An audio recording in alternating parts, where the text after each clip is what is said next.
Banyaknya pohon bambu yang tumbuh di wilayah Kecamatan Rumpin membuat sejumlah pemuda binaan Koramil 2112 Rumpin memanfaatkan bambu di sekitarnya untuk membuat kerajinan souvenir gelas, teko figura, dan jam dinding. Untuk membuat karya kerajinan gelas dari batang bambu, para pemuda ini harus membutuhkan waktu selama 3 hari, mulai dari pemotongan bambu, mengukir, menghaluskan, hingga penyablonan.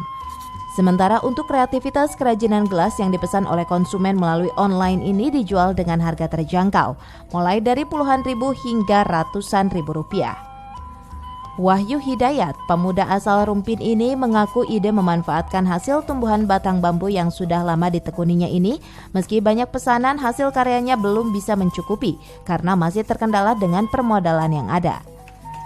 Serka Sopur, anggota Koramil 2112 Rumpin sebagai pembina komunitas The Green yang kesehariannya aktif bertugas di Mako Koramil, mengapresiasi kreativitas positif pemuda membuat kerajinan batang bambu.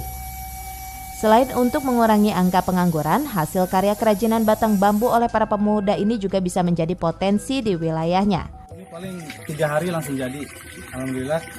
Dan pemesanan pun sudah Jabodetabek mungkin ya. Kemarin ada yang dari Jakarta juga mesen, Depok dan Bogor. Alhamdulillah, walaupun masih merintis, ada aja yang mesen 1, 2, 3 mah gitu. Generasi muda khususnya yang tergabung dalam komunitas The Green, kami akan mengembangkan sebuah UMKM yang baru kami buat dalam konten membina mereka agar bisa kreativitasnya tersalurkan. Nah, kami mencoba membuat sebuah UMKM dari gabungan komunitas yang ada di The Green.